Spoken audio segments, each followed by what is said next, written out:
I know that some of my friends in the board, they had a lot of questions about the new Florida laws that started July 1st, 2024, that give homeowners more flexibility on things like parking, landscaping, and modifications. Can you guys give me a little bit more details for people who may not know about Sure, this? I'll let you start there. Sure, this is we're talking about homeowner associations, right? Yes. Not condos. So if I had to just describe this set of new laws that came out July 1st, it was homeowners complaining to the Florida legislature that my HOA doesn't leave me alone. They're in every part of my life. They won't let me live.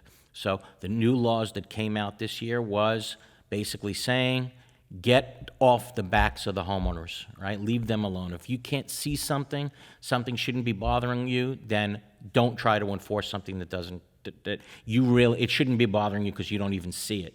For example, let's say the governing documents of a community say you can't have a boat or an RV in your backyard.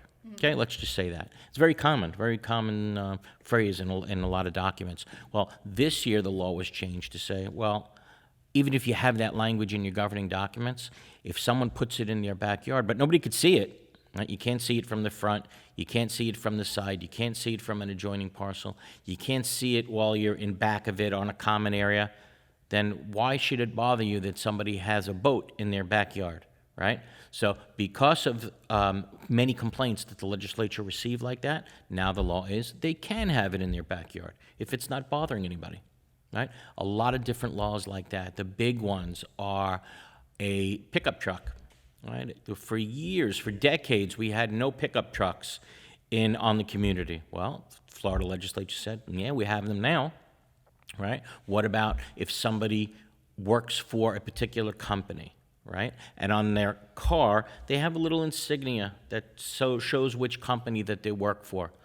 A lot of communities said, nope, can't put any commercial lettering on your vehicle, and people were complaining, wait a minute, I work for, let's say, a real estate company. I have the real estate emblem of the company on the side of the car, and my association's making me park 2 miles away. Mm-hmm. Is that fair? Mm-hmm. So the Florida legislature said— That sounds unreasonable. Right, to me. unreasonable. So that's where all of these new laws focused on this year, and now, yes, you are allowed to park in your own driveway. It's basically make life easier for the homeowners. That's really was the focus.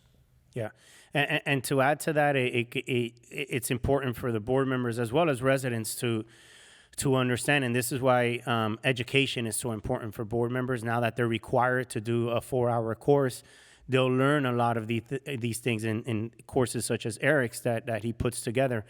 But it's also important to understand that even while statute may have changed with certain laws, there's certain things that even if the statute changed, they may not apply to you. So Eric's smiling because I'm bringing him in. It's important. It's what we call, and I know you're going to be like, what is that? The Kaufman language, right? Does your documents, do they have the language as amended from time to time? So I'm going to pass the buck over to Eric because he could give a little understanding. This came up last night, as a matter of fact, with one election of our I did communities. with Affinity. Yep. Okay, it's a case I argued in front of the Supreme Court in Florida in 2011, but just on this issue. What is it about? Try to do this really fast is, just because the legislature passes a new law in Florida for condos or HOAs, you would think it automatically applies in your condo or HOA, right? It's a brand new condo or HOA law. Well, you may be surprised to learn that it doesn't. It may apply in your condo, but not in the condo next door, or vice versa. It may apply in the HOA next door, but not in your HOA. How does it work? Yes, my brain is like... You have to right, does it make sense, right? Well, if the Supreme Court would have bought my argument, we wouldn't have to talk about this today. But what does it mean? If you have to take a look at your governing documents, okay? So does let's say your condo was built in 1980. So does your governing document say that your condo adopts the laws that it exist in 1980? Or does it say we're adopting the laws as they exist in 1980 and as amended from time to time?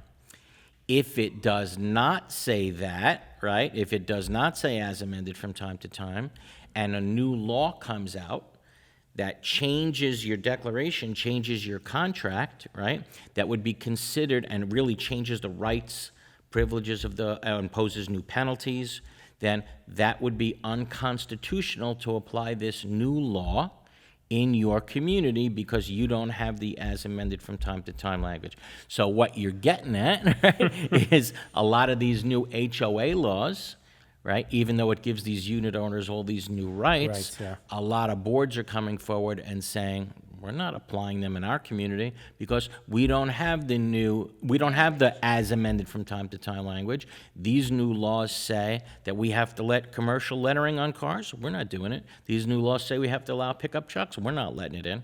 Nobody's challenged it yet in court, but somebody will. Yeah, it's just a matter of time. Can they change that law that said that? Is it possible? Like, are they just gonna die with that? Is it? Oh, that's interesting. No. So can you now all of a sudden change your documents to have the as amended? Yes, you can. Yes, you can. Yes, But you have to have board members that are willing to go there. And residents. And resident, right? And residents. You have to have both.